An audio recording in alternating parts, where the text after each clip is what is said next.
Hi, in this segment we're going to compare the Christian tree with a pantheist tree, and hopefully by now you've seen the tree before. We have the root system, which is the worldview identity consisting of past, present, and future. We have the trunk as thinking patterns, the branches as emotional expression, and finally the leaves reflect behavior. And so in the Christian scheme of things, God created us in the image of God that we might have a relationship with Him. And that carries over to the present tense, because if we have a relationship with Him through Christ, that we are to thrive, grow, continue to prosper in that relationship spiritually. And then future, our future is guaranteed. We have a home in heaven. We have possibilities to serve God on earth as long as we are here. And when we pass, we can go to heaven and Jesus takes us there. So we want to think deeply about these things, and that will improve our thinking. That will also guarantee better emotional health for us. We should have fewer problems emotionally. We'll feel the fruit of the joy, the peace, the love, and that sort of thing, fruit of the Spirit. And then that will be the driver to keep us motivated so that we will behave God in a way that will be pleasing to Him in all of that, being in that relationship with Him. And so that is the normal Christian pattern that we see by using the tree to illustrate how that works. But now we want to go and we're going to look at the pantheist comparison, and let's see what they do. Now, when we use the word pantheism, we're talking about a very broad term that includes many different religions, mostly in Asia, some in Africa, some in South America, but generally it's a very broad term, and so when we get down to the root issues of the pantheist framework, it gets a little convoluted because we're talking about many different religions, so we'll try to simplify this without trying to make it oversimplified.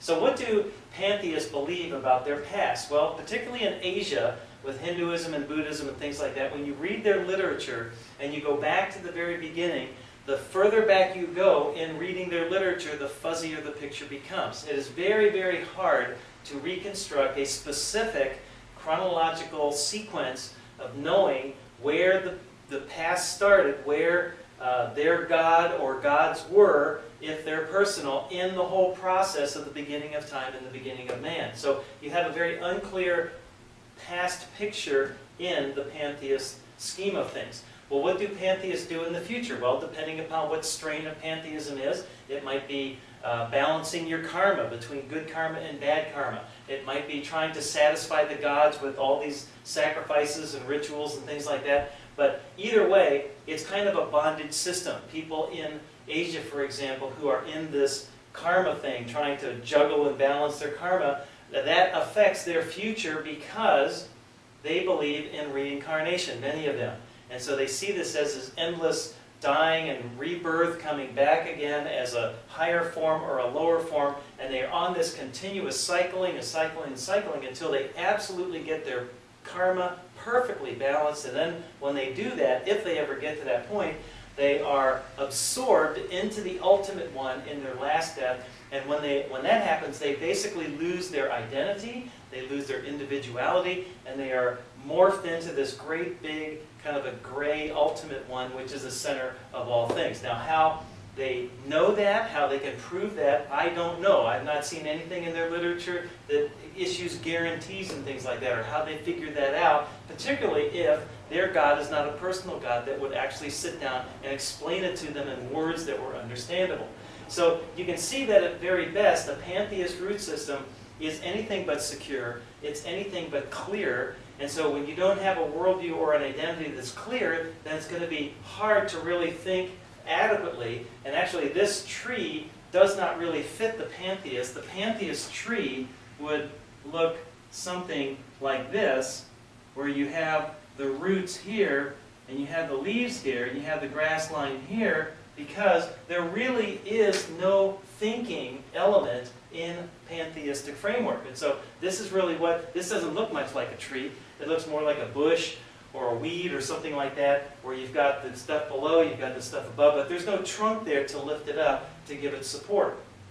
And so you go from the root system here right to the emotions, and since the root system is very unclear, it's very inadequate, it's hard to maintain emotional equilibrium and balance and emotional health being a pantheist. And therefore, if you have emotional insecurity and things like that, well then your behavior as a pantheist is going to be question marks. You're going to have all kinds of behavior, whether you're trying to balance karma. I mean, think about this for just a minute. If you have too much good karma and not enough bad karma, that means you have to go out and do some bad things that will reap you more bad karma to try and bring this into balance.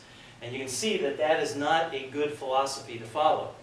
And so when you look at the pantheist model, you look at their tree compared to what the Christian tree is supposed to look like and how it's supposed to function, I think again, we see that the Christian scheme, having the stronger root system, is much better and superior than the pantheist root system, and its system is just inferior. And again, we don't say that in an arrogant or boasting or proudful way. What we need to do is we need to remember as Christians that we have a superior root system because we worship the ultimate God, and these people are trying to do something to reflect that worship and that trying to juggle and balance and that sort of a thing, but they start with a false set of assumptions, and this is where we need to challenge them on the one hand, but then love them and accept them as people and realize that we've got the answers that they're looking for. So I hope this helps, the tree diagram helps you understand the difference between Christians and pantheists. Thanks for watching.